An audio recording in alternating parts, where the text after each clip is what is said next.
Bueno, muy bienvenidas, bienvenidos a todos. Entonces, este día continuamos con el tema de los sistemas procesales civiles romanos. Algunas,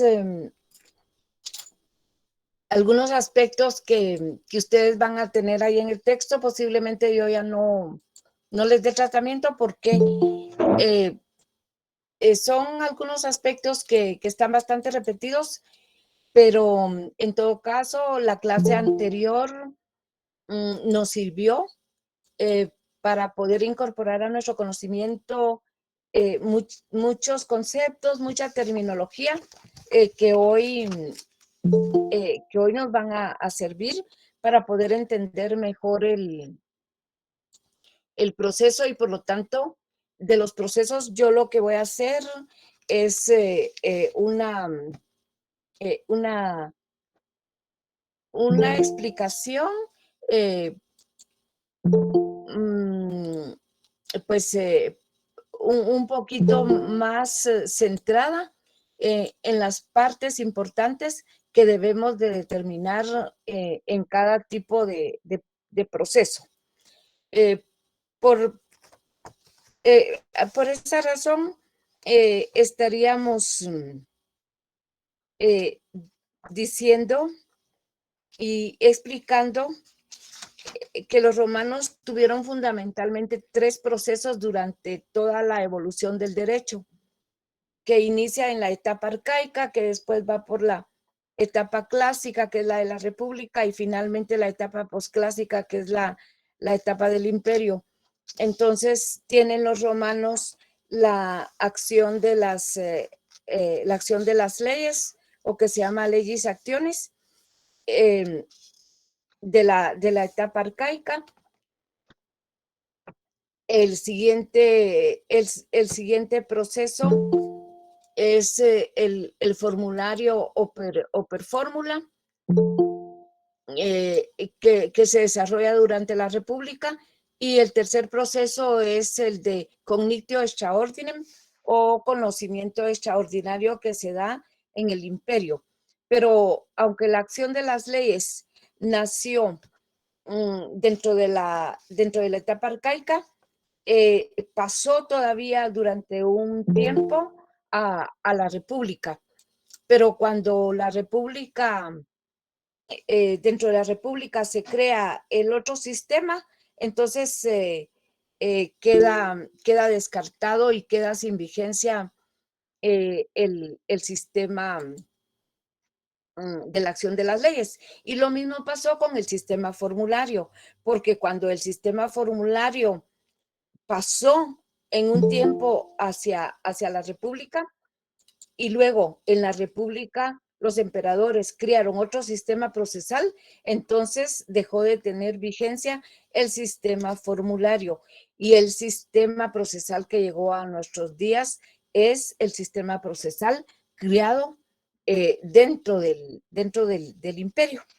Así que esos son los tres sistemas procesales, y entonces tenemos el primero, que estuvo vigente hasta el siglo II antes de Cristo, cuando fue sustituido por el sistema formulario y que finalmente quedó abolido durante el reinado de Augusto.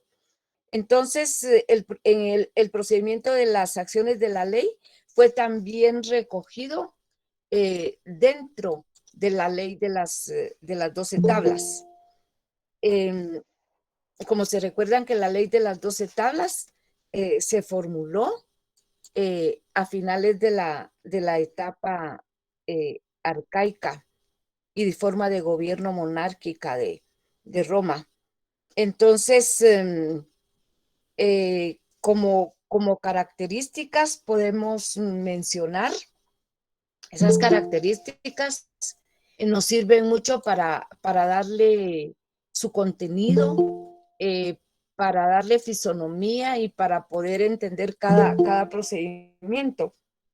Bueno, tenemos en principio que el procedimiento de la acción de las leyes eh, era muy reducido en cuanto a la cantidad de acciones que se tenían en esa época, porque se conocen muy pocas acciones. Se habla que tenían 3 acciones de carácter declarativo y 2 acciones de carácter ejecutivo. Y ya que vimos el tema de las acciones, que fue un tema muy, muy vasto, porque cada conflicto, para cada conflicto se fue creando, o de cada conflicto prácticamente nacía cada acción, y que sin embargo por razones didácticas también nosotros no incluimos todas las acciones del derecho romano, sino las más importantes, las que también tienen mucha dinámica dentro del derecho occidental actual y especialmente dentro del derecho guatemalteco. Así que de esa cuenta encontramos pues que solo tenían la acción por sacramento, mm, y que, y que esta era una, una acción en donde se recuerdan que se depositaba una cantidad de dinero, pero el que perdía el juicio también perdía el dinero que había apostado prácticamente.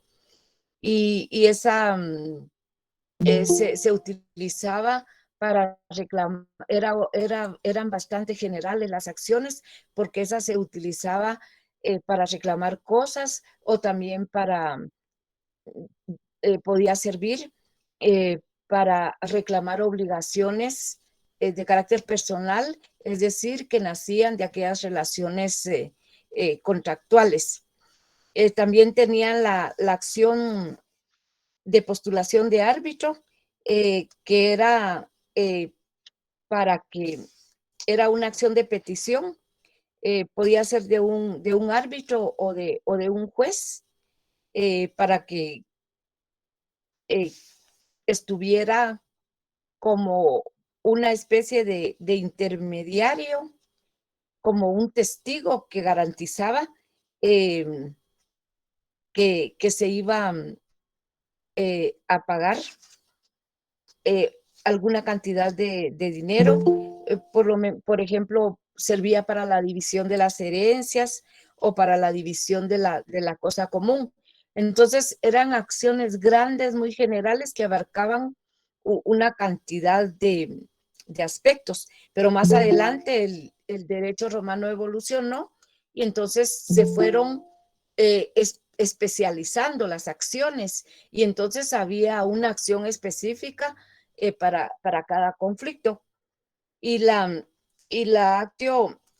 acción por condición, eh, que, que fue para exigir mm, cantidades determinadas de dinero, cuando, cuando era posible determinar cuánto es lo que se le debía, y más adelante, por medio de la ley Calpurnia, eh, se permitió que también se utilizara esta acción para reclamar cosas, no solamente cantidad de dinero, sino que también cualquier cosa, una carreta, un caballo, un buque.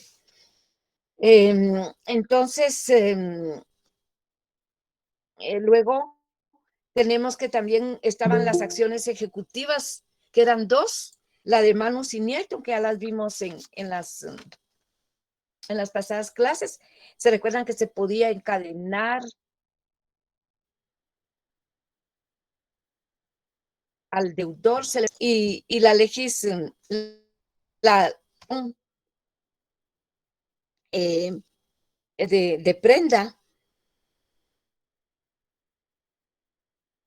que era,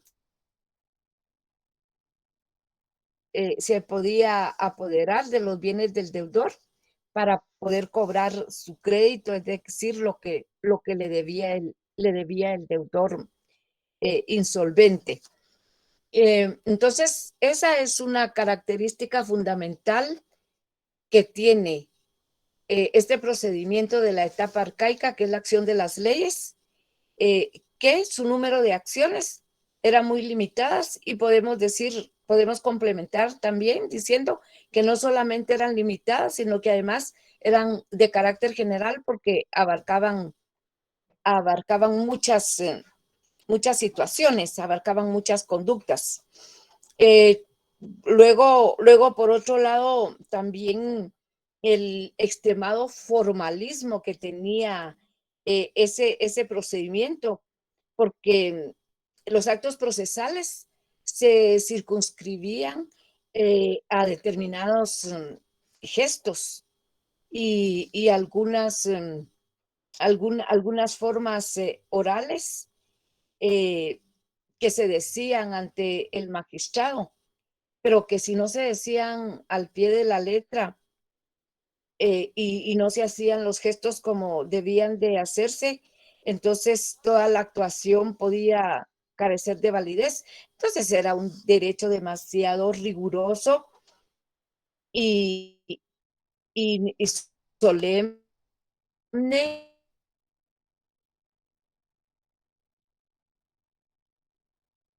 De eso, pues era un derecho sumamente violento. También dentro de este procedimiento, Aníbal, por favor. Claro, me queda la duda. Entonces, el proceso del derecho era ritualístico, Sí, había un ritual sí, específico. Yo sí, recuerdo haber leído hace un tiempo, y por favor sáqueme la duda, si me puede ayudar, em, que parte del inicio del teatro viene de estos actos romanos también, porque habían libretos muy específicos, pero no estoy seguro si así funciona también. Me sí, refiero a sí, que había ciertos saludos, ciertas partes. sí, eso es correcto, Aníbal. Y porque también porque los juicios eran públicos, como que estuvieran en un teatro, llegaba mucha gente a verlos y a ver qué era lo que pasaba. Y entonces, por ejemplo, si para, para notificarle a una persona que iba a ser demandada y se encontraba el demandante con el que iba a ser demandado, lo tomaba por el cuello y lo sacudía y no le decía nada. Y ese era un gesto que significaba que lo iba a llamar por decir en términos actuales, que lo iba a citar para comparecer ante el juez. Y eso se llamaba el tortol colo, el tortol colo se llamaba, de colo cuello, y la sacudida que se le daba. Y a ver,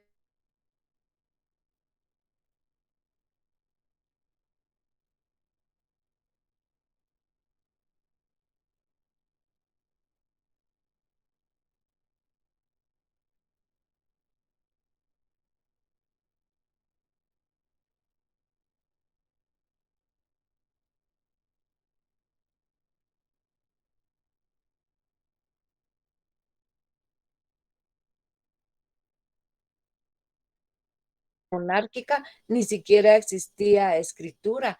Entonces el derecho era todo, era consuetudinario, no escrito, y daba lugar a que lo cambiaran mucho y que no hubiese certeza en cuanto a todo ese derecho, pero así era. Entonces, esa es una de las características del sistema de la acción de las leyes, que era eh, así, muy Gracias, solemne. gracias. Sí, Bueno, también recuerdo haber leído algo sobre la etimología de testificar, que tenía que ver justo con uno de los actos. no escuché bien. Ah, la etimología de testificar. Ah, de testimonio. Sí, sí, sí. Ujú. Pero me quedó la duda si era bulo o si era en serio, que decían que el que testificaba, Ah, demostrando su honorabilidad. por una cuestión, sí tiene, sí, ya sé a dónde vas, pero Ok, sí tiene que ver algo con, con eso. Sí, sí, sí, qué bueno que lo encontró antes, que yo lo sí, dijera. no, sí, así, sí. Y Y, es que era, reconozco algunos actos similares, que por ejemplo el Parlamento británico, para tomar puestos, básicamente ritualmente jalan del pelo a las personas para colocarlos en su puesto. eso no he Eh, visto, no lo he visto, pero como que pero casi todas las instituciones legales adquieren esos rituales, ¿no? sí, la colocación de la toga, también viene de los romanos, la colocación de la peluca, todo eso es Ah, ok. romano. Entonces, Sí, sí. otras características que tiene la acción de las leyes es que no había representante judicial en esa época, y, y de ahí que la persona tiene que llegar, si está enferma y no puede llegar, entonces prácticamente es vencida en juicio, o si no está en el lugar en donde se está llevando a cabo el, el juicio territorialmente, entonces si no puede acudir, entonces pierde pierde el juicio. Es todavía en esa época arcaica la representación judicial, que sí nace posteriormente.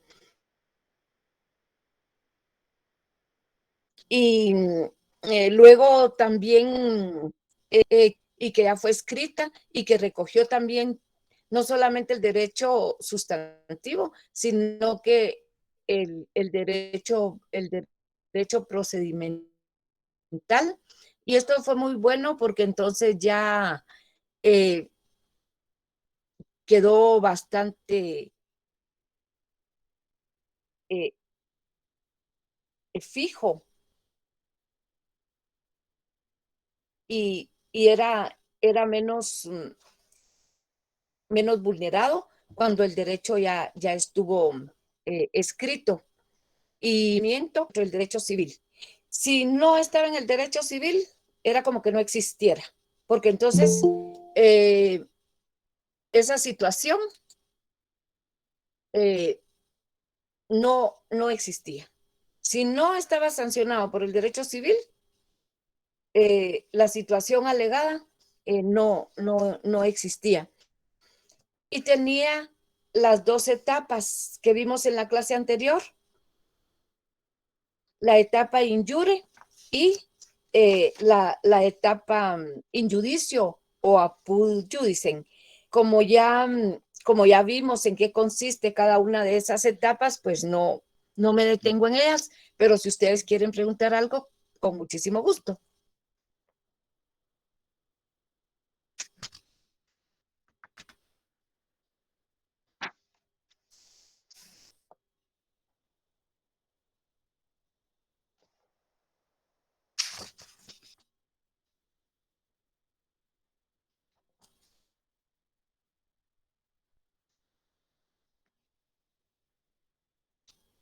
que este tema está bien relacionado con la clase anterior, porque la clase anterior nos daba mucha terminología y nos daba muchos conceptos que ahora tenemos que mencionar dentro de esta clase de los 3 procedimientos y 4 con el arbitral.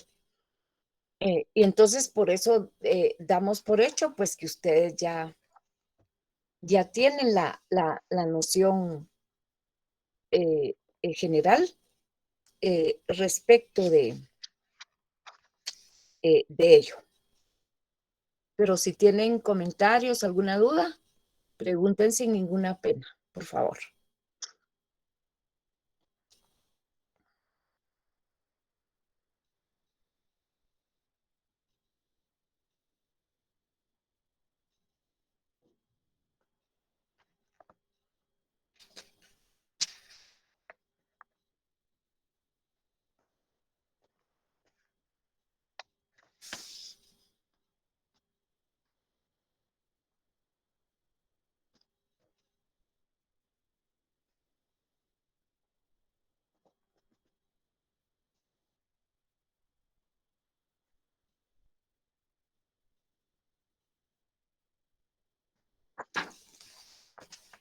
Bueno, entonces pasamos al siguiente procedimiento, que es el procedimiento formulario.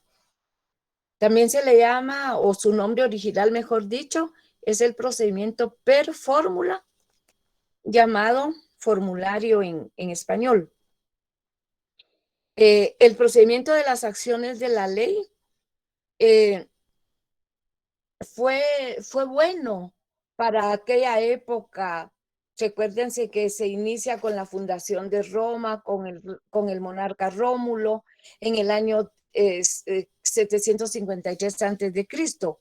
Entonces era aún, digamos, una etapa, podemos decir, bastante primitiva del derecho, en donde no habían grandes aspiraciones de carácter procesal. Pero a medida que se iba desarrollando todo el espíritu jurídico de la ciudadanía romana, el interés por el derecho, entonces ya se principian a dar cuenta de que es un proceso que tiene muchos defectos. Ya hemos hablado de los defectos del sistema de la acción de las leyes, de cómo era de riguroso, de violento, que, que como no estaba escrito, entonces los patricios muchas veces retorcían el derecho para su conveniencia y, y no existían muchas acciones, las acciones eran de carácter general, de carácter limitado. Entonces llegó un momento en que ese proceso, pues, digamos que se agotó y ya no llenó las aspiraciones del espíritu jurídico del pueblo romano. Y entonces aparece todavía en la época de la monarquía, aparece el nuevo sistema formulario que pasó posteriormente a la etapa clásica y que terminó en una primera parte del imperio con el emperador Diocleciano, es decir, que el procedimiento formulario duró mucho tiempo. Entonces, su nombre deriva de un documento que se llamaba fórmula, porque en la segunda instancia del proceso ya se redactaba por el magistrado un documento que contenía la orientación y las directrices que le iba a mandar al juez, es decir, que el magistrado le daba las instrucciones al juez de cómo debía de dictar la sentencia, pero todo derivado de la prueba. Entonces, en ese documento se enunciaban los elementos fundamentales del proceso y Eh, luego, ese sistema formulario que al principio también era opcional en la época de la República, eh, fue ya de carácter general y entonces quedó sin vigencia totalmente el sistema anterior de las acciones de la ley.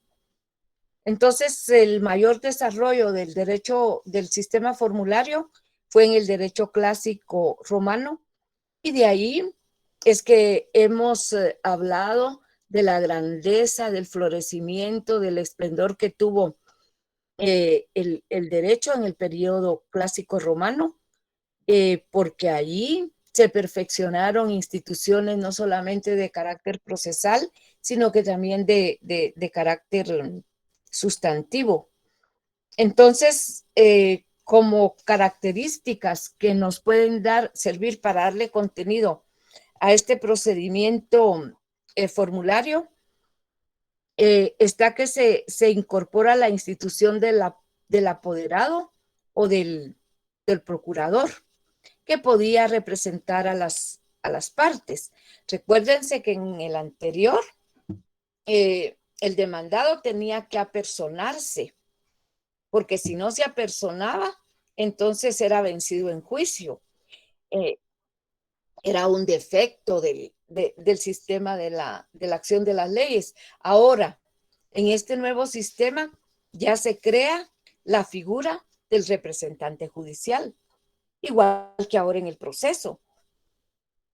Cuando una persona no quiere o no puede comparecer personalmente a juicio, entonces, por medio de un mandato, nombra a una persona para que le represente judicialmente.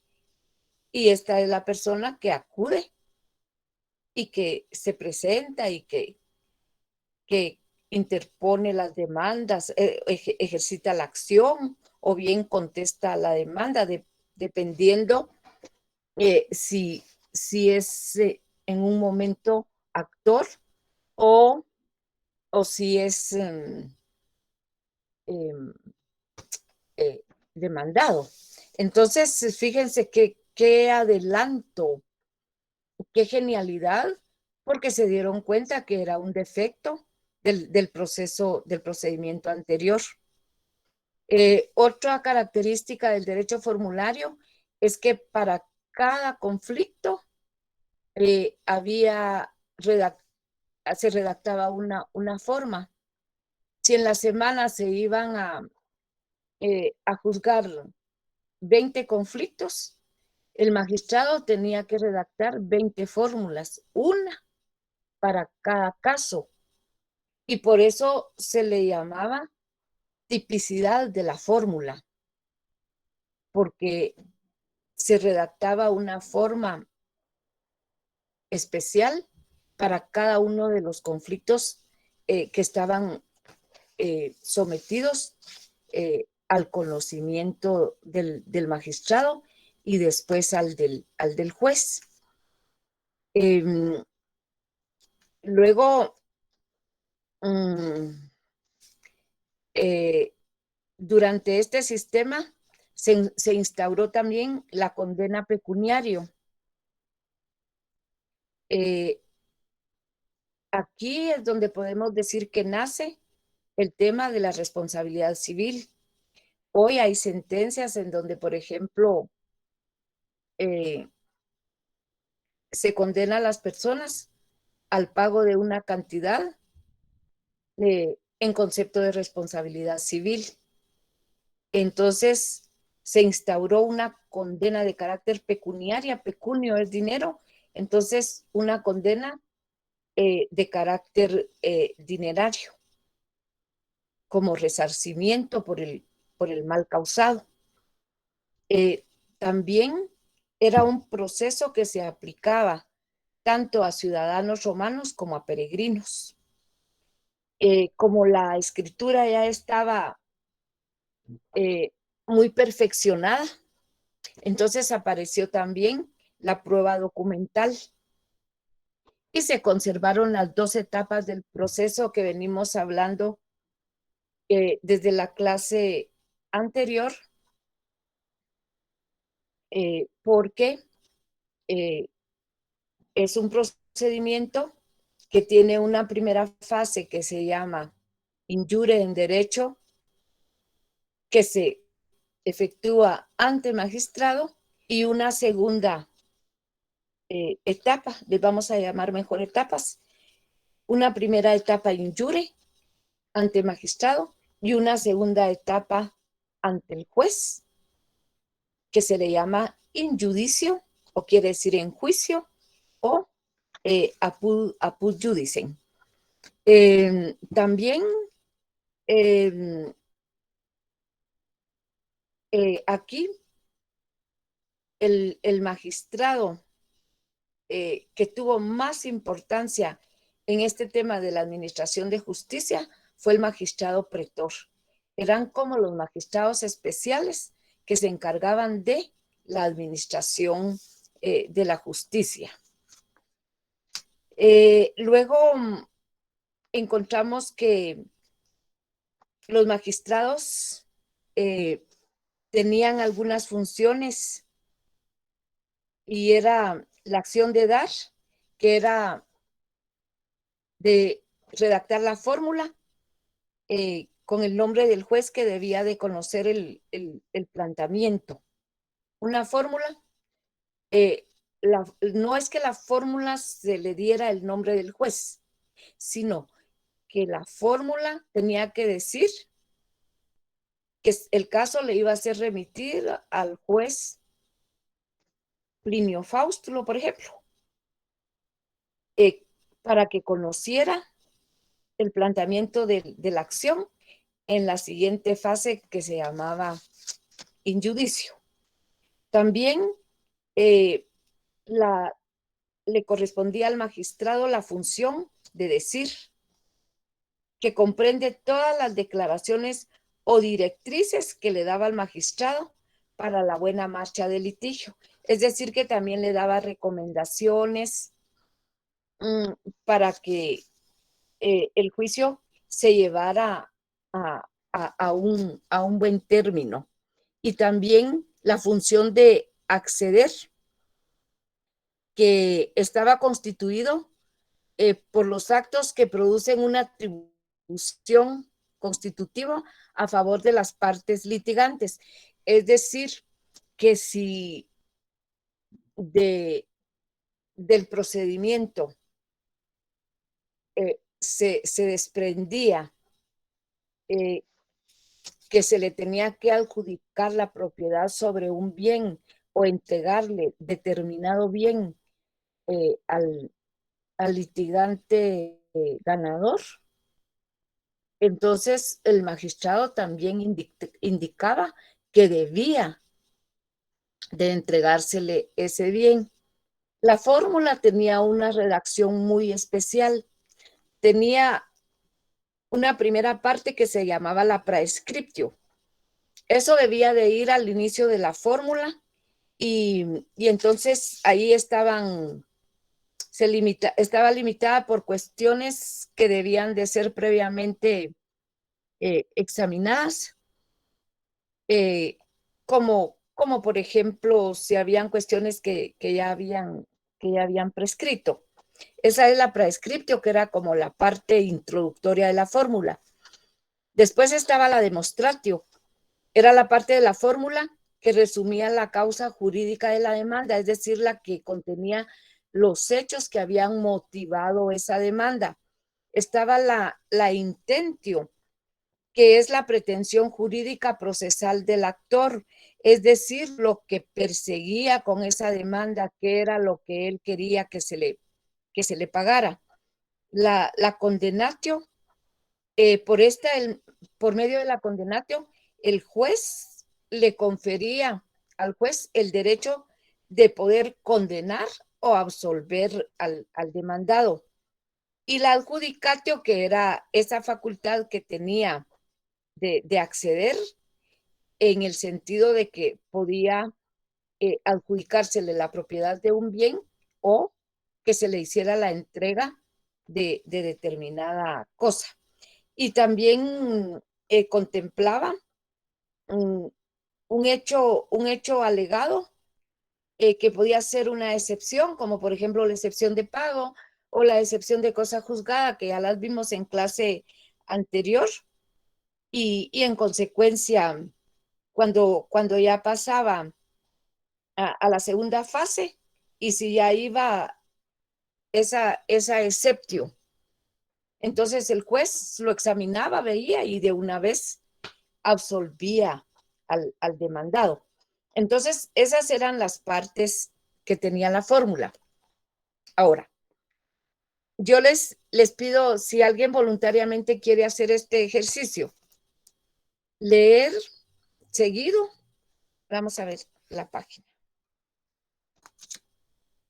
Donde está la demonstratio, por favor, la página, la 138. En la página 138 está la estructura de la fórmula. Entonces, el ejercicio que pido yo que hagamos silenciosamente todo el colectivo, pero que si alguien quiere hacerlo en voz alta, participar en voz alta, que por favor lo haga. Leer de corrido los encomiados, entrecomiados que están en la A, en la B y en la C, porque si se leen todos esos entrecomiados y se leen de corrido, o ustedes hacen el ejercicio de escribirlos de corrido en su cuaderno de notas, entonces eso nos va a dar la redacción de una fórmula y después la podemos comentar si gusta.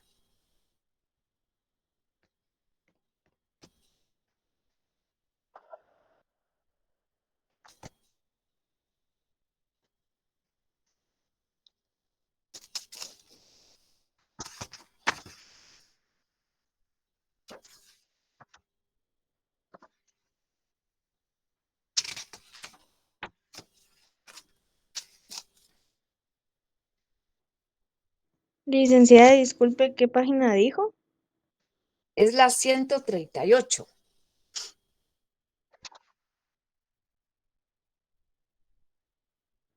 El A, B, C y D, ¿verdad, licenciada? Sí, primero con el ABC y después podría ser con el D también. Una segunda vez con el D.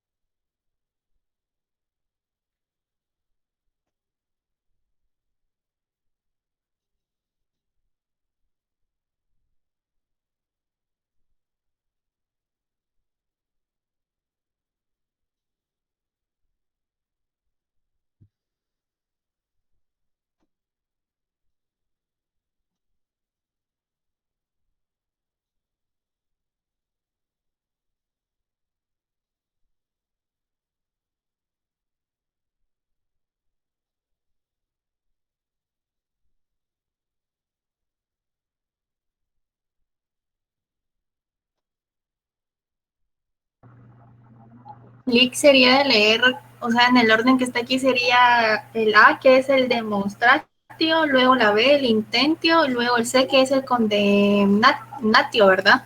Sí, pero solamente la parte entrecomillada. Ah, ok. Lo voy a leer.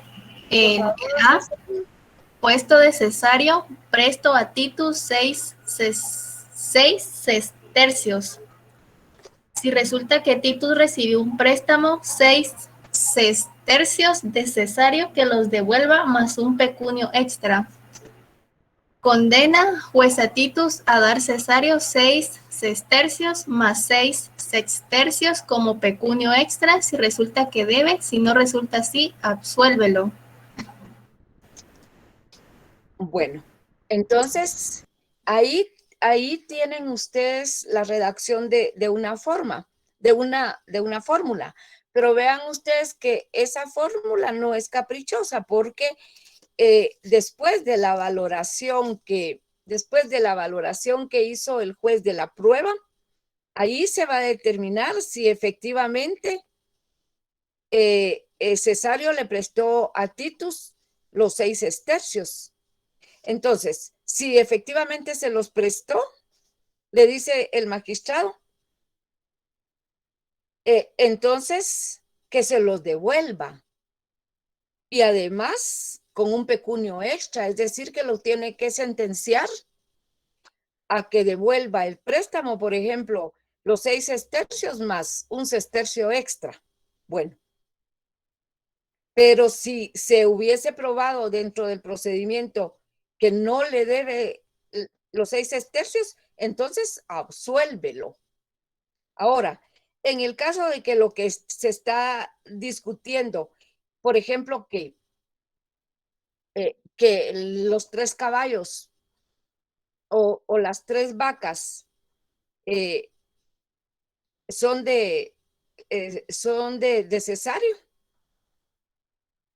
entonces tendrá que decir, entrégale las 3 vacas a su propietario. Pero puede ser que el litigio no tenía absolutamente nada que ver ni con vacas, ni con carruajes, ni con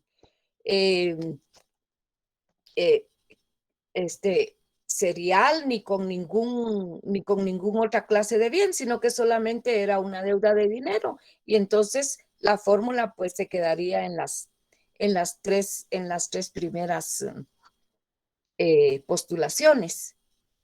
Entonces, así era como el magistrado le daba la directriz al juez de cómo debía de dictar la sentencia. Pero siempre el juez lo debía de hacer de conformidad con los hechos que se habían probado dentro del juicio. Y eso es así. Una sentencia debe de dictarse siempre dependiendo de los hechos que hayan sido probados, de las pruebas que se hayan presentado en el juicio y que los hechos realmente hayan sido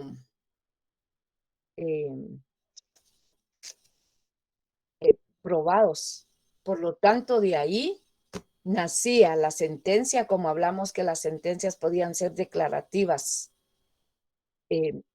condenatorias o declarativas absolutorias, o que podían ser constitutivas, haciendo nacer un derecho para una de las personas litigantes. Entonces, eso era la fórmula, y así era como se redactaba una fórmula para cada caso que se presentaba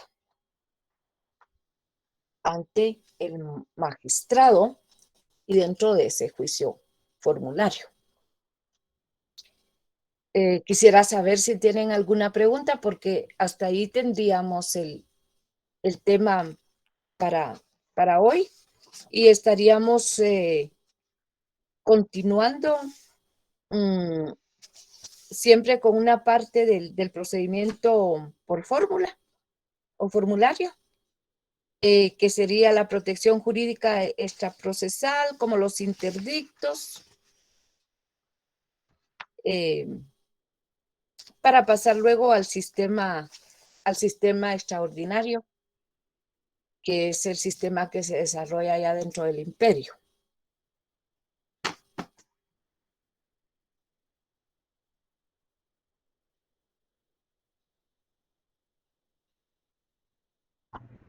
De mi parte todo bien, Lick. Gracias.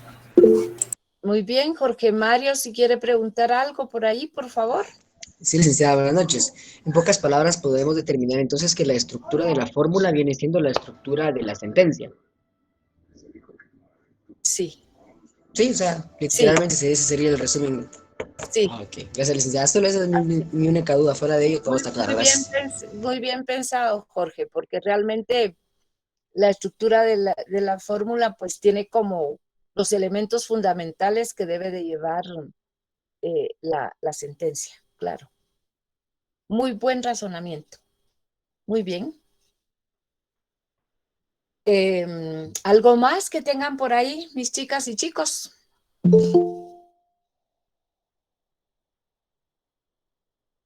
Ay, Dios mío, alguien se está uniendo a la llamada, pero ya casi todos se están yendo, no sé si le vamos a dar ingreso, pero Licenciada, yo tenía una consulta, pero con respecto a un trabajo que usted había mencionado antes.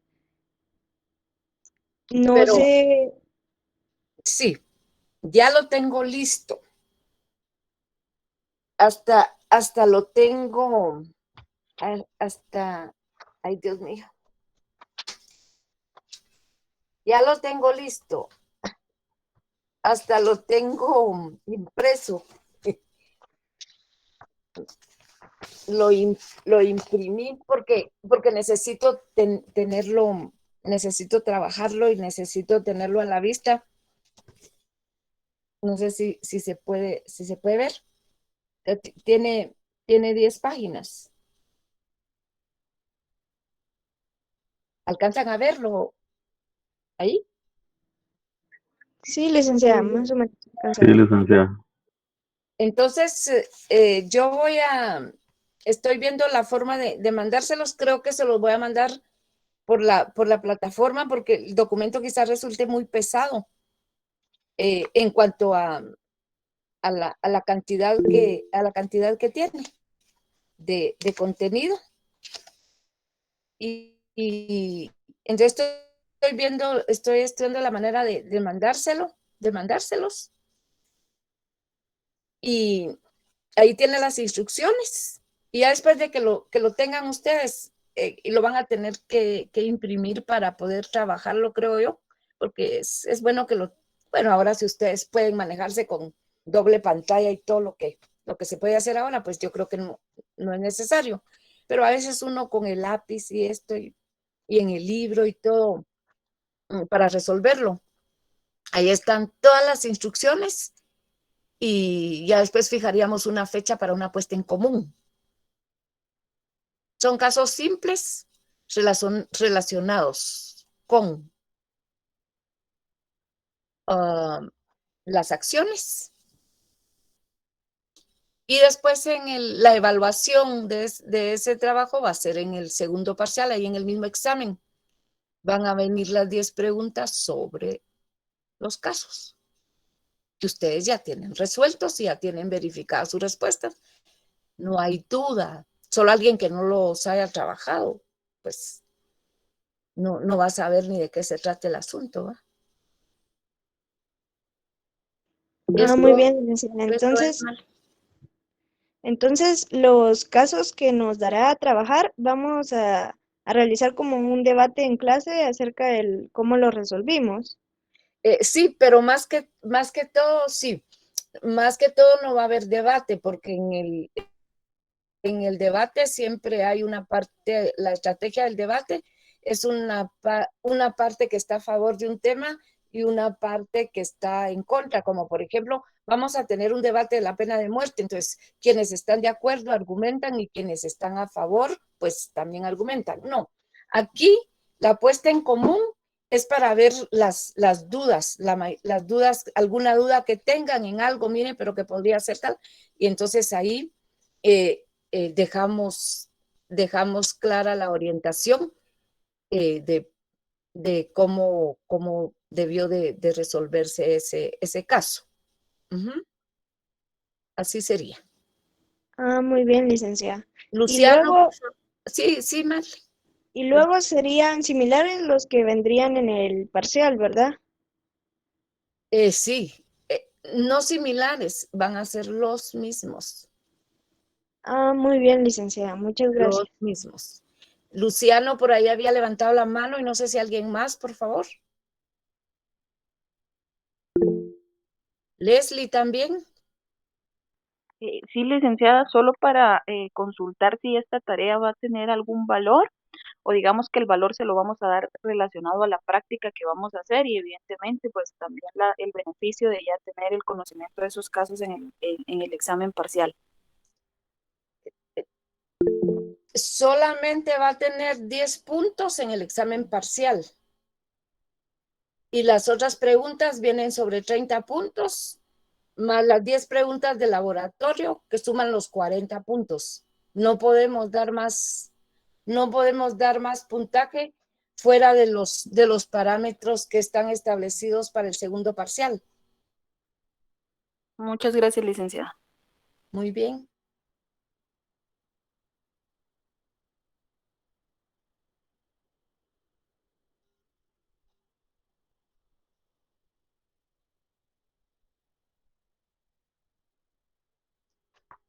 Bueno, entonces, si no hay más, ahí había alguien levantado la mano, pero creo que ya se nos fue. Muchas gracias, doctora. Disculpe, era yo para preguntarle, pero era sí. lo mismo que preguntaron las compañeras, entonces ya no abrí el micrófono por lo mismo. Muy bien, qué Doctora, bueno. Muy bien, muy bien. Bueno, entonces les deseo muy feliz noche y estaríamos de nuevo trabajando con ustedes el lunes, ¿verdad? Si Dios quiere. Así que feliz noche y muy buen provecho. Muchas licenciada. Feliz noche, Lita. Gracias, Liz. Gracias, doctora. Feliz noche, Liz. Feliz noche.